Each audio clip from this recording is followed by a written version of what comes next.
এই ভিডিওটা আমার গ্যালারিতে প্রায় বছর দুয়েক মতন রয়েছে। তো আজকে ভাবলাম ফাইনালি এটাকে এডিট করে দেওয়া যাক। বম্বেতে শিফট হয়েছি তখন মাস দুয়েক হবে।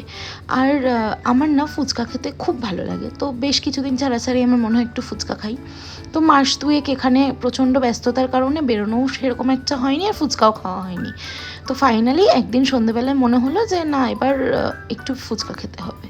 তো যেমন কথা তেমন কাজ। পরের দিন সন্ধ্যেবেলায় রোহন বাড়ি আসার পর ওকে বললাম চলো ফুচকা খেয়ে আসি।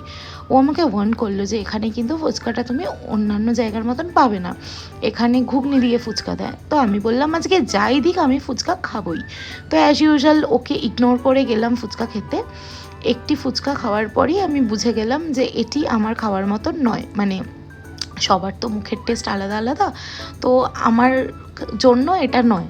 তো মোটামুটি একটি প্লেটে 7 পিস ফুচকা ছিল। আমি একটা খেয়ে বাকিটা না খেয়ে পুরো টাকা পেমেন্ট করে চলে এলাম। সেদিন থেকে শুরু হলো আমার ফুচকা খোঁজার কাজ, মানে ভালো ফুচকার দোকান খোঁজা।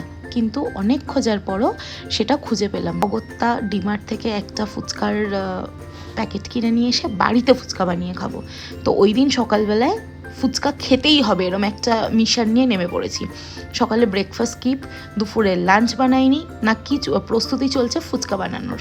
তো রোহান তো খায় না, একার জন্যই ফুচকা বানাবো। তো এক্সাইটমেন্টের চক্করে আমি এক ট্রে ফুচকা বানিয়ে ফেলেছি। তো যাই হোক, এবার এই যে ফুচকাগুলো, এগুলো নর্মাল ফুচকার মতো নয়, বেশ খানিকটা শক্ত শক্ত, আর বেশি খেলে টাকরাটা ছিলে যায়। তো সেসব তো আমার এক্সপিরিয়েন্স ছিল না, কারণ প্রথম আমার প্যাকেট ফুচকা নিয়ে আসা এবং খাওয়া। তো আমি এক ট্রে ভেজে ভাবছি যে কি করব। তো তড়িঘড়ি করে একটা বড় ডাব্বা নিয়ে এলাম যে যতটা খাবো বাকিটা তুলে রাখবো। আলু মাখা ডান, তেঁতুল জল মাখা ডান। এবার হচ্ছে অপেক্ষার অবসান, এবার ফুচকা খাওয়ার পালা। তো ফুচকা খেতে গিয়ে বেশ আমি খানিকটা ইমোশনাল হয়ে পড়েছি, কারণ এই রকম ফুচকা পার্টি আমরা যখন ব্যাঙ্গালোরে ছিলাম আমাদের বন্ধুবান্ধবদেরকে নিয়ে খুব হতো। খুব মেহুলি, সাই, পূজা, এদের কথা খুব মনে পড়ছে। তো যাই হোক, খেলাম ফুচকা, অপেক্ষার অবসান। দুধের স্বাদ ঘোলে মেটানো আর কি। প্যাকেট ফুচকার সাথে কলকাতার ফুচকার কি তুলনা হয়।